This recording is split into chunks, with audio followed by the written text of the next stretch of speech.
Hello, you wonderful people, and welcome to another episode of Super-Fanta-Fi. This being a show where we talk about TV shows of the supernatural, fantasy, and/or science fictional genre. For today's episode, I'm going to talk about the latest episode of Doctor Who, a great episode. A lot of really interesting things went down in this episode, so let's break it down. It is interesting, and I find this to be such a unique situation where, literally the last episode, they brought up the whole thing about Frankenstein, and they literally kind of go and visit, the place where Mary Shelley will become inspired and will eventually write Frankenstein and everything. And obviously they're there trying not to change anything. And I love the Doctor kind of being so excited because obviously this episode has a really nice creepy element to it. Like obviously the group, Lord Byron is like telling all these stories and stuff like that.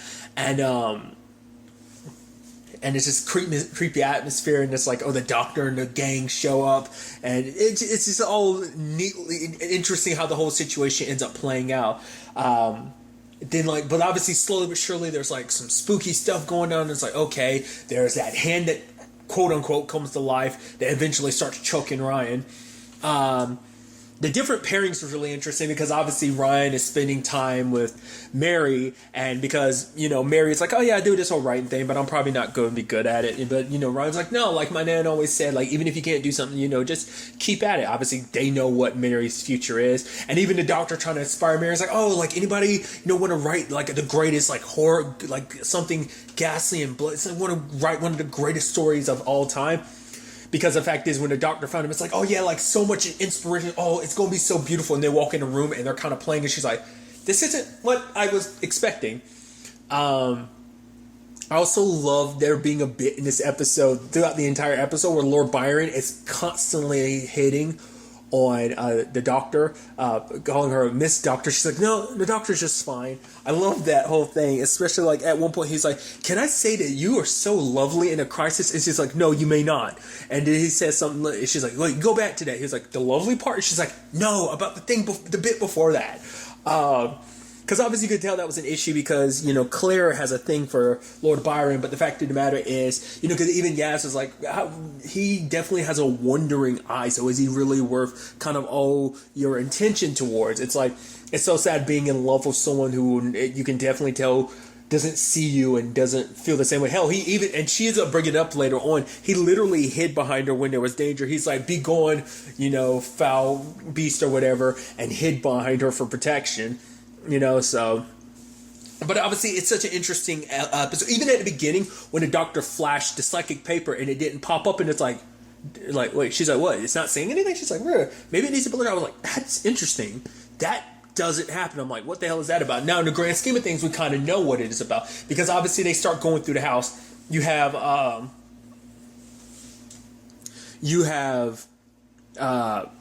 Graham looking for the bathroom, but then he goes up the stairs and then he comes down them, and it's like, wait, what? The place turns into a maze. You go in one room, you end up popping back into. I loved how the whole I was like, it just kind of fed into the creepy angle, and there's ghosts popping up and everything. It's like, ooh, what's this all about? But then basically the Doctor says that this place is basically a giant perception filter, that basically the place is designed to make you see what it wants you to see. So now it kind of makes sense why when the Doctor flashed the psychic paper, it didn't work, because it blocks anything from the outside. They got in before things really went sideways, and kind of once you got in, there was no getting out type of situation. I was like, oh, this is really interesting. And the fact of the matter is, the whole place, becoming the puzzle that it is. And I love I love it because basically the Doctor's like, all right, so what you need to do is close your eyes. If you can kind of see, don't let the illusion that's being created kind of distract you, and kind of feel your way through and find the real doorways. And she found the exit, but they were stuck on the inside. So then there was that whole situation with Home Dude. Was it Polidori? That dude, with the sleepwalking dude, that was creepy. I thought there was going to be more to that, but it just seems like, because this is 1816, so they probably haven't. Well, I think they're aware enough of what, because they even say that he sleepwalks. So I guess even at that point in time, it was something that was well enough known. But obviously, he gets like a little antsy because he can't sleep.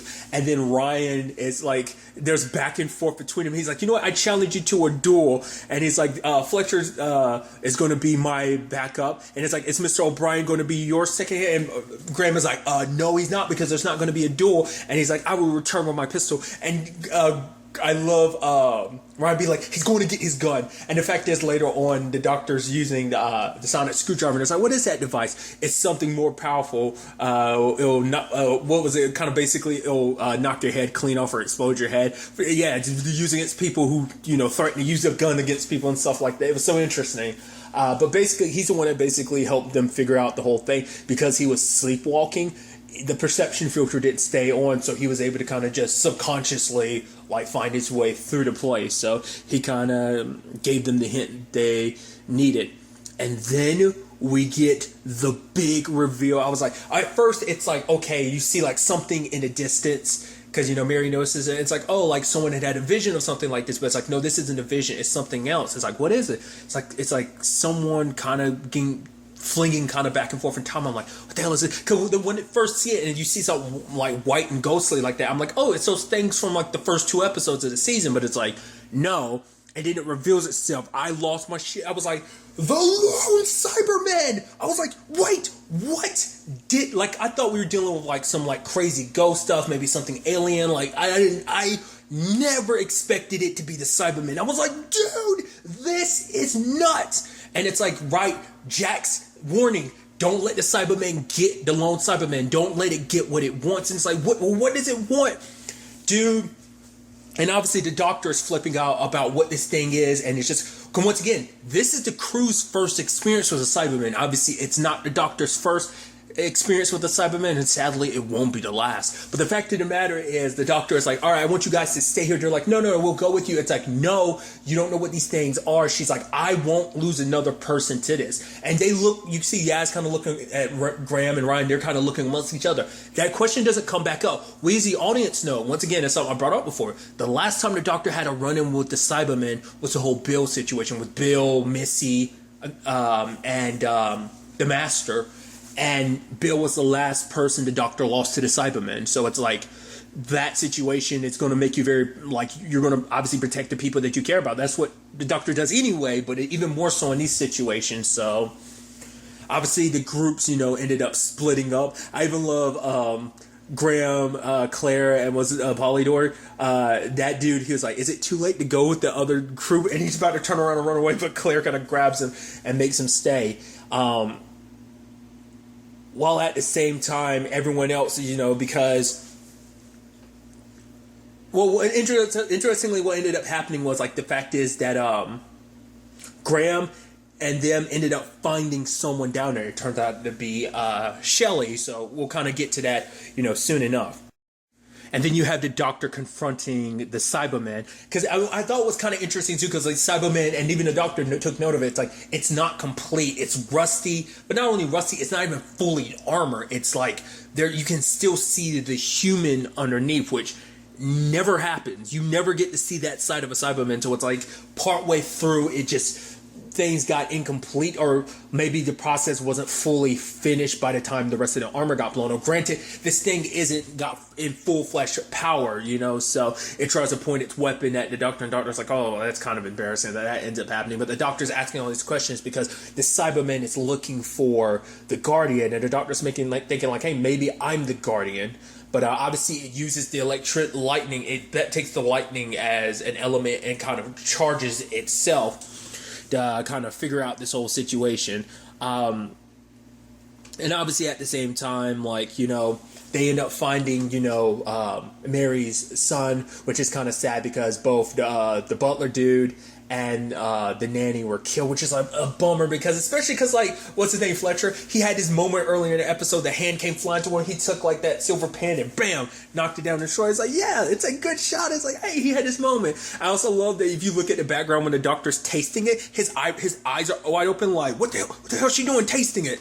But nevertheless, it's kind of a bummer because last time we saw like the Cybermen just ended up throwing him. That's why I was kind of like, oh, I guess it didn't kill him. I guess they circled back around and killed him later on. It was sad because like the maid was trying to hide with the baby and then he ends up killing him. And I was like, oh. But I thought it was interesting because I was like, he's sparing the baby. I was like, what is that for? I was like, is the baby the guardian? I was like, what is this about? Well, it turns out that Shelley himself is the guardian. Basically, he found this thing known as, which is what the Cyberman is looking for, Cyberlium. Basically, and this is where things really get fascinating. Basically, it's basically a compact thing of all things Cybermen. Basically, it's everything that is their history, all that they war tactics, all this stuff, all they need to, basically conquer things. Planets and universes, but the fact of the matter is someone went to the future, someone grabbed it, sent it far in the past so they couldn't find it. Sadly, Shelley ended up stumbling across it, and obviously as a means of kind of protecting itself, it created this perception filter, kind of not hiding, not so like a lot of the ghostly stuff like that the nanny or kind of maid who was taking care of the baby, like the vase that got thrown against the wall, that was him. The group, Ryan, Lord Byron, Mary, and the others had stumbled into a room that was supposed to be empty, but it's writings all over. In particular, it's Shelley's, and it's like, okay, but how did this room was supposed to be empty? Why did it's because he was his brain was basically going on overload because like he tried to alleviate some of it by writing down the symbols, but even when he did, it wasn't enough. I mean, to be fair, you literally would be writing down the history of an entire species and everything, so it's like it was and it's basically killing him. And now it turns into a situation of, well, if we leave it inside of him, Shelley would die. But if we don't, the fact of the matter is the Cyberman is going to get what it wants. And then Ryan says something that's kind of like, ooh, you shouldn't have said that. Where Ryan was kind of like, well, we can't. This is one life versus countless others. And then the doctor kind of looks at him. It's like, the fact of the matter is it just that? For one, the doctor is not about sacrificing people anyway. And that's the big philosophical conundrum. Are you willing to sacrifice one for the many? And the fact of the matter is, obviously the doctor isn't one of those people. For her, it's like, but the thing is, we don't know how time works. You can say like sacrificing, all right, let him die, make sure that the Cyberman doesn't get the Cyberlium. But the fact of the matter is, you don't know what that ripple effect will happen. Like the fact of the matter is, Shelley's words ripple throughout time because it inspired people, inspired so much. A person's voice can shape so much throughout history. The fact of the matter is the life you left behind, the world you go back to might not be the same. You might not exist anymore. You don't know what the ripple effect could be, how much so much could change, which is so interesting because this is literally off the backbone of last episode where Ryan was worried about coming back to a world that was on fire, thinking about the Orphan 55 planet situation, but now it's like you take this, which the Cyberman literally destroy and burn world, so it's like, it's very befitting. And I think it feeds, and I think that's the reason why Ryan said what he did, because it's like, he was scared. I mean, especially when like these are like super villains that are like genocidal super villains, and it's like, would you ask me to let you be sacrificed? Because I would never like sacrifice you. And it's like, are any of you willing to kind of step up to be sacrificed? And the doctor was like, well, I thought so. She's like, that at the end of the day, this is where I am, at the top of the mountain. When it comes to these hard choices, I have to be the one who makes it. Like, it's up to me, and that's kind of a sad situation that even though she's got this team beside her, the doctor still kind of feels like at the end of the day, like she's the one that's in this position where she has to be the one to make the hard decision, hard choices. So it's like, what are you going to do, doctor?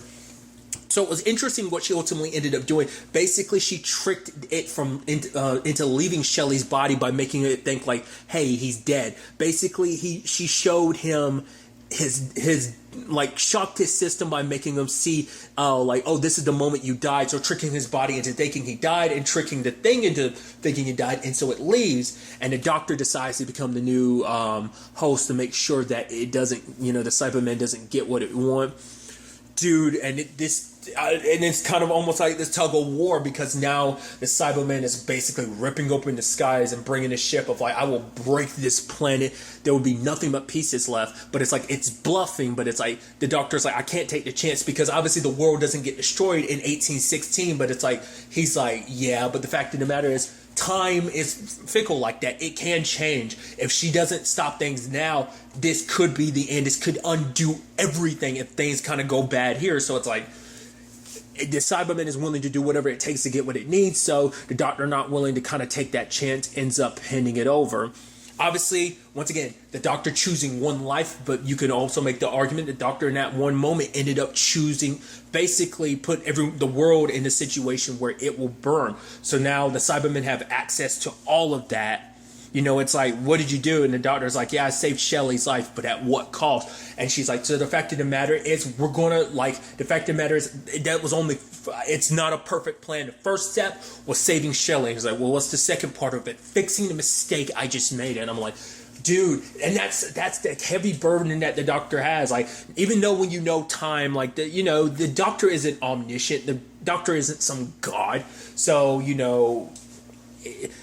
she's like any creature, she cares. I mean, obviously that, you can make the argument that's why the Cybermen had the advantage, because they don't care. Because that was even a moment of like, Mary had reached out to him and it's like, oh, he's like, oh, my name's Ashad. Fact is, I did have children, but the reason why I didn't kill your baby, because it was like, your baby was weak, blah blah blah blah, kind of sick, and yes, I did have children, but I slit all their throats when they joined the resistance. It's like, so meaning that this thing has kind of basically gone full blown Cyberman. So it's like, So now the future's in danger. This thing is the last surviving Cyberman, but it's going to, with all the with the Cyberellum, it's going to be able to rebuild its army and kind of conquer the universe, burn everything. So now it turns into a thing of like, oh, well, what do we do? What do we do going forward with this whole thing? And so that's so fascinating. So it's like, kind of wasn't able to, and Jack said, like, they will meet again. I can't wait for the Doctor and Jack to kind of meet face to face. Oh, it's going to be so freaking beautiful. But now it's a situation of like, it's so interesting that so much is going on. It's like, we've got this going on, but we still have not resolved the whole situation of like the Master and Gallifrey and the thing with the Doctor. None of that's been resolved, so that's still hanging out there. So I'm guessing this is going to be like the next kind of arc, and then we're going to circle back to like this. I mean, it might all kind of feed into itself in some shape or form. I'm so interested to see, because obviously the Doctor was like, the fact of the matter is, I can drop you off in 2020. She kind of wants to handle this on her own, because once again, she's afraid to drag anyone else into this, because they're literally going to be stepping into a war zone, and obviously that's not something she wants to drag anyone into or through. Once again, it's like, basically got PTSD from the Bill situation. It's like, I mean, to be fair, the Doctor has lost a lot of people over the many adventures. Like, we've seen companions come and go in many different different ways. And so I think all that kind of, especially because, this is a point where the Doctor's feeling like, I might not be able to protect everyone, but obviously the Doctor's never going to choose, basically, there's no like, one is more important than the other. It's never going to be a thing of billions versus the one life, because I'm sure for the Doctor, it's like, yeah, I saved that one life of Shelley's, but I'm also going to save every other life by correcting the situation I created. So some very, very interesting circumstances. I'm curious to see where because I think we're getting to that point in the season where things are heating up, and it's definitely going to be really, really interesting to see where things kind of takes us going forward with this whole. Because once again, we never actually found out who it was that stole that thing from the Cybermen. So it's like, could it have been Jack? Could it have been someone else? Could it have been a time thing of it actually being the Doctor who did it? This whole thing being kind of a cycle that kind of, completes itself type of thing. Is that where we're going? Who knows? Either way, it's going to be really interesting to see where this all ends up taking us. But really, that's all I want to talk about. So the next time we meet, be happy, be safe, live life to the fullest, and enjoy it. Good day and goodbye.